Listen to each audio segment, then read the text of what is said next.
দর্শক, দেশ 10-24 আপনাদেরকে স্বাগতম।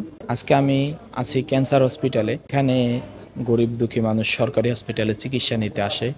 অনেকে দেখা যায় সকালবেলা আসতে লেট হয়ে যাবে, এজন্য তারা রাতের বেলায় আসে। অনেকের আর্থিক সমস্যা থাকার কারণে তারা হোটেলে থাকতে পারে না, খেতে পারে না, এজন্য তারা বাহিরেই থাকতেছে, বাহিরেই রাত্রি যাপন করতেছে। যে যার মতো করে যতটুকু সম্বল আছে তা দিয়ে খাচ্ছে। একটু দেখাতে চাচ্ছি, তাইলে দেখতে পারবেন তারা কিভাবে থাকতেছে। আপনার নাম কি? মোহাম্মদ বাবুল মিয়া। কোথা থেকে আসছেন? আমি নেত্রকোনা জেলা মদন থানা থেকে আসছি। আপনি নিজেই পেশেন্ট? যে আমি নিজেই। এই যে রাতের বেলা যেন আসেন, হ্যাঁ, কখনো কি ছিনতাইকারী কবলে পড়ছেন কিনা?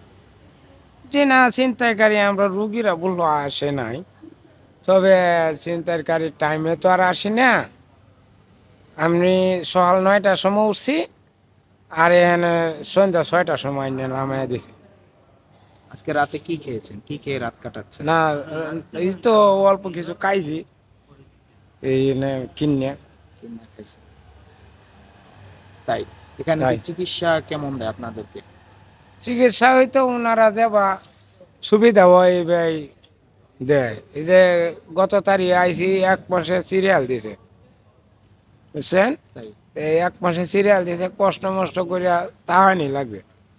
এখন মনে করেন আইসি, যদি ওনারা মনে লয় ওষুধ দিব, আর না তো আরো 1 সপ্তাহ বাটিয়ে দিব, কিংবা 15 দিন বাটিয়ে দিব, এরকম। আর সরাসরি আইলে সরাসরি তারা কি কোনো ওষুধ দেয়? ওষুধ পান? না, অন্য কোনো ওষুধ দেয় না, না অন্য কোনো ওষুধ দিছে না। এই যে আপনারা যেন বাইরে থাকতেছেন, যে যেমন এখানে যদি আপনাদের জন্য একটা থাকার ব্যবস্থা যে খরচে, হ্যাঁ, রিজনেবল খরচে, তাহলে কি আপনাদের ভালো হতো না? সুবিধা হতো না? সুবিধা হইতো। তাহলে সরকারের কাছে কি আপনাদের কোনো চাওয়া আছে যে এই যে রাতের বেলা আসেন দূর থেকে, যেহেতু যদি দিনের বেলা রওনা দেন আইসা আইসা তার ডাক্তার দেখাতে পারবেন না, যে না, গরিব মানুষ বা একদিন আইসা থাকা হোস্টেলে থাকার মতো ব্যবস্থা নেই আপনাদের, না ওই ক্ষেত্রে কি বলার আছে আপনার?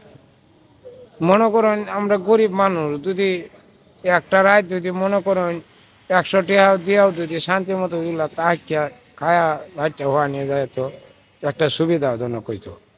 তাই মনে করেন এইভাবে যদি ওষুধগুলা দেয়, তাহার ব্যবস্থা করলে তো যদি কয় তাহন লাগবে, তে তো বিভিন্ন জায়গায় হইয়া তাকে এন চিকিৎসা নেওয়ার না।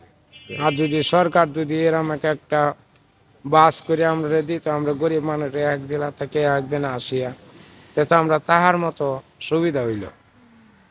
এরকম হইলে তো আমরা লাগি খুবই একটা সান্ত্বনাজনক হইতো, সুবিধাজনক হইতো বেশি। তাই এই যে